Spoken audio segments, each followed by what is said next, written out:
कलिमा और उसकी किस्में। तो कलिमा की कितनी किस्में हैं भाई? कलिमा की कितनी किस्में हैं? 3 किस्में हैं। 3। पहला क्या है?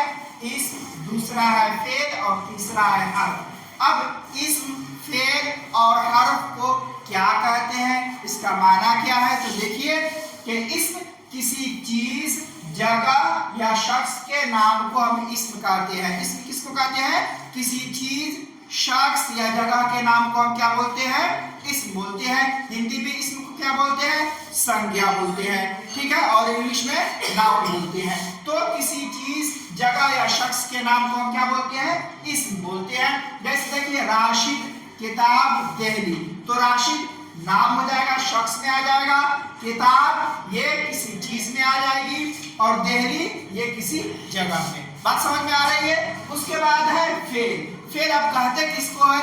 इसको क्या कहेंगे हिंदी में? हम कहेंगे इसको क्रिया।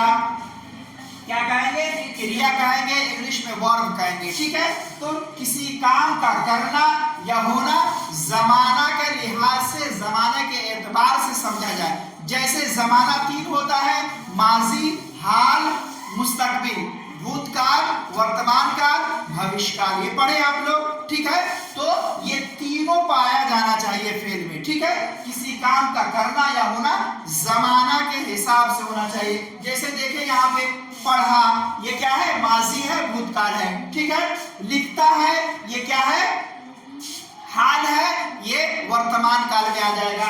उसके बाद जाएगा, ये मुस्तकबिल हो जाएगा, जिसे हम लोग क्या कहते हैं? भविष्य काल, ठीक है। तो जमाना फेल में पाया जाना चाहिए।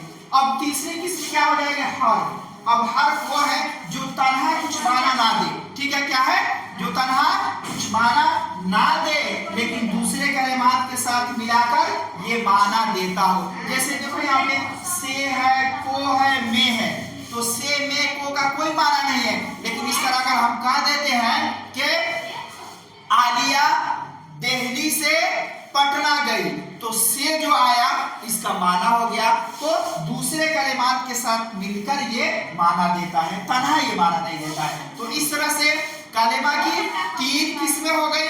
पहला क्या है? इस्म, दूसरा फेल और तीसरा हर्फ हो गया, ठीक है। बात समझ में आ रही है? चलिए आगे